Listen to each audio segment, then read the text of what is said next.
Thank you for listening to PoliticalStorm.com. I'm John Small. Today we have a special guest, Steve Ferber, and the reason we're chatting with Steve, they've got a very impressive collection of presidential memorabilia, and Steve and his wife Lori do this together. So you and your wife work together, is that right, Steve? Yes, we have for over 35 years.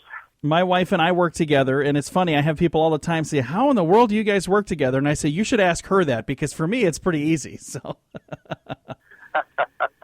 Well, what makes that perhaps even a little bit more challenging is here we are at work during the day selling presidential and political memorabilia. Then we go home, and Lori and I are on opposite sides of the fence politically, so it's hard to leave your work in the office. So now I was going to say, the thing that's interesting as you look at the past, they always say that sometimes, history repeats itself, so the past can predict the future. How you guys have been doing this for quite some time, since 1973. So have you seen things that have happened every 4 years with the campaign that have kind of been maybe precursors as to what's going to happen in the election? Actually, quite often. We find a pretty good correlation between the type of items that we sell and for which candidate, and also are the collectors that are our clients and our customers tend to do a pretty good job of predicting elections from year to year, because we run a community poll, and they do a pretty good job. Have they already chimed in for the 2016 campaign? Well, for quite a while now, it's been Donald Trump, and Donald Trump. I think his items are, at this point, probably outselling all the other candidates 6-1. Wow. At one point, it was up 10-1. So there's that's certainly a trend, and we can also often tell in many of the primaries, we could tell a few weeks before a pretty good indication, because all of a sudden we'd see an increase in sales for a particular candidate's items before the primary. So in each state, you guys can kind of track that. You can say, okay, well, we've got this state coming up this next week, and you'll see an increase in sales in that state as people are getting excited for the primary. Absolutely. That happened, for instance, in Florida, in Pennsylvania. I know Lori came to me one day in each state and said, we're selling a lot of campaign posters for Donald Trump in those two states. And sure enough, that's what the end result was. So it's amazing sometimes, but I guess it gives you an indication of the excitement for a particular candidate at a particular time. But of course, that changes over time during a campaign. Again, visiting right now is Steve Ferber. He and his wife Lori run a presidential memorabilia business, and you can find them on the website loriferber.com. We'll come back to that in a bit and make sure you know how to spell it. But right now, let's talk about what are some of the more interesting items that you guys have as over the last 40-plus years now, since 1973, that you've been doing this. What are some of the more interesting items that you guys have had a chance to sell? Well, the enjoyable part of what we do is that if you enjoy history, there's quite a number of different things that we enjoy. We just recently purchased a collection that included an invitation to Abraham Lincoln's inauguration in 1860. That was one that we particularly enjoyed. We've seen items of that type, and we've seen unusual items. We had somebody contact us not too long ago that swore that he had a pizza pan that he swears the remnants of it was a portrait of President Andrew Jackson. Oh, wow. That was perhaps one of the strangest items that we had. We weren't quite sure if we should call the police or just laugh. Well, it's interesting. I'm a bit of a presidential historian myself, and I've been fascinated by history, but then, as you start looking into the past of our country and you start looking at some of the people who've been president of this nation, it's just really fun. And there are a lot of things people don't necessarily know about that top office and some of the people that have held it. But there's some really fun history stories, and several of those kind of tie into their campaigns as they're running for president. The old Tippecanoe and Tyler too, and if you go back to some of these people and what they did to get elected, and you guys have built a business out of this, that's got to be a really fun thing to be doing. It is, It's it's always nice when your business can also be your passion. And it's been a little over 40 years that I've been doing it. And Lori joined me, and a few years later, when after we were married, I used to drag her around to shows when we were first dating. And little by little, she got the bug. And it's a very fun bug to have, because the stuff that you guys do own, when it's time to sell it, it's not going down in value. It's always going up in value, isn't it? In most instances, the better items tend to go up in price. But in any type of investment, we always caution people who are interested in investing in political memorabilia to make sure they deal with a reputable dealer, make sure they do their research, because not everything does go up, especially more recent items. An example of that would be the last inaugurations for Barack Obama. People were going a bit nuts to buy things like the newspapers from the day he was inaugurated. Oh. And they were selling them on places like eBay for $100, $150. And we kept cautioning people, it's just a quick hysteria. Yeah. That in a couple of months, they'll be back to $1 or $2, which is exactly what happened. Again, visiting right now with Steve Ferber. He and his wife Lori own the website loriferber.com, and when you go to that website, you'll see all kinds of really cool presidential memorabilia. I'm looking right on the homepage right now. It says design your own Oval Office. So if I'm building a home and I say I want to have my own Oval Office, I can get all the stuff to put it in there? Yes, and there are quite a number of people that we found over the years that want to design a room in their house to look like the Oval Office.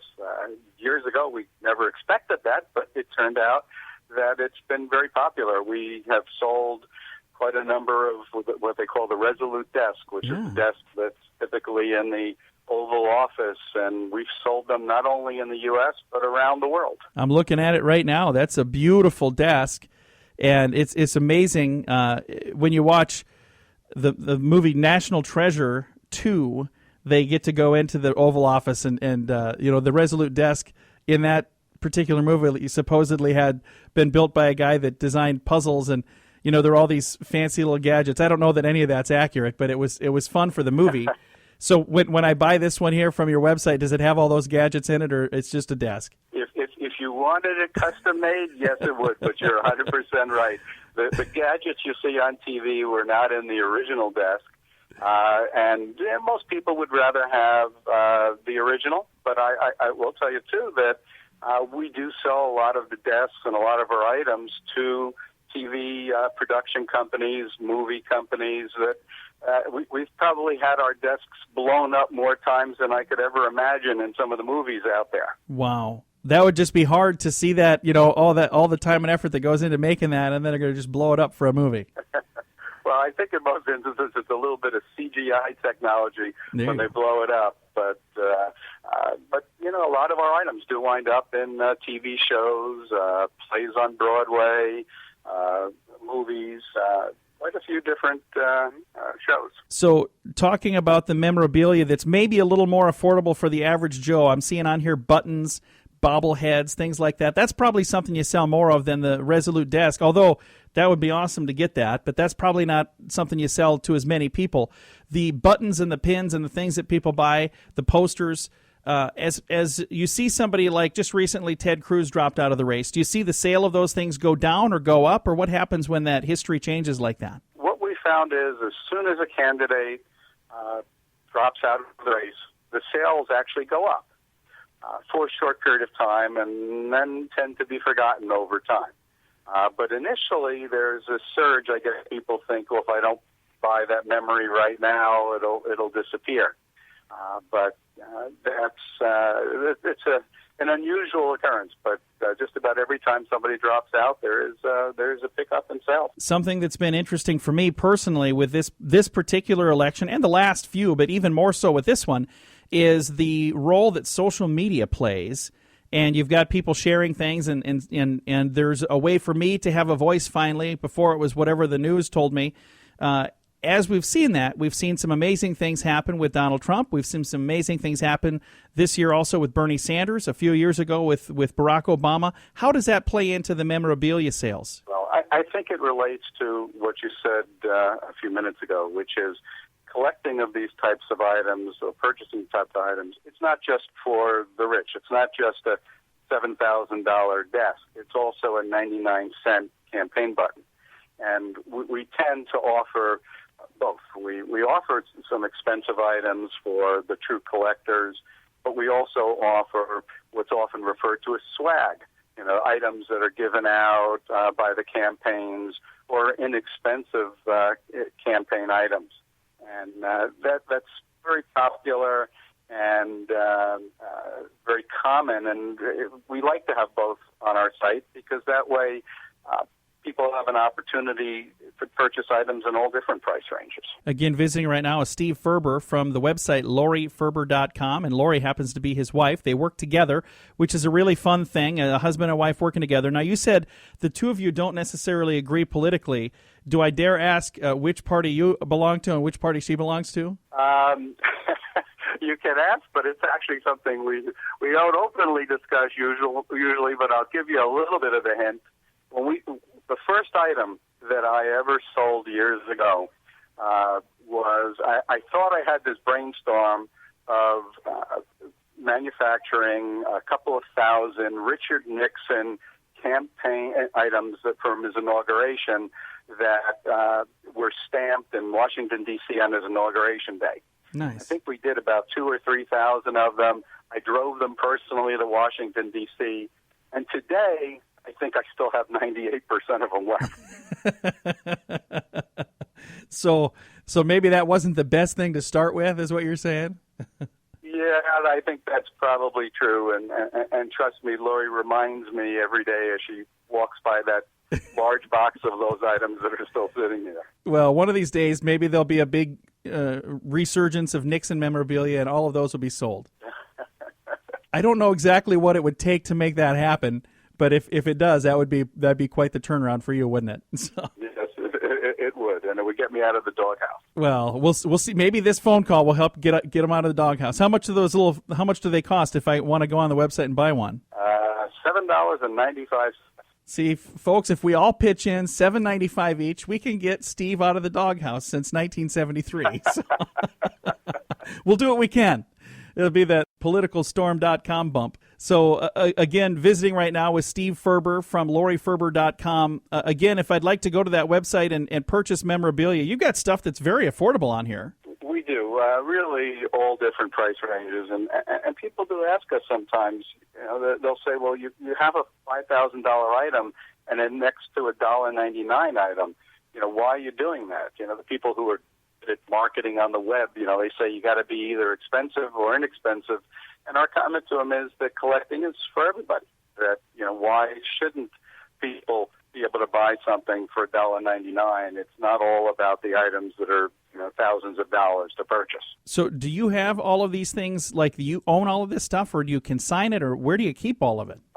We actually have an office in Scottsdale, Arizona, where we keep all of our items, and we started out as most small businesses in the house, and little by little, it took over the garage, then the dining room, then the living room, then one of the bedrooms, and it was time to eventually to move into an office. Well, it's really neat. Again, this is something that's near and dear to my heart. I've got a lot of presidential memorabilia. Now I got to go through your site and see if I have the stuff that you have, or if I need to do some shopping today. Well, a lot of people do that every day, and we offer free appraisals on a regular basis, daily basis for people, and it's amazing how many people find things that are up in their attic or in a closet, or unfortunately when a loved one passes away and they have no idea what it's worth. And so they email us photos, and sometimes we have to give them the bad news that item, the Look magazine or the Life magazine from 1963, is worth about $2.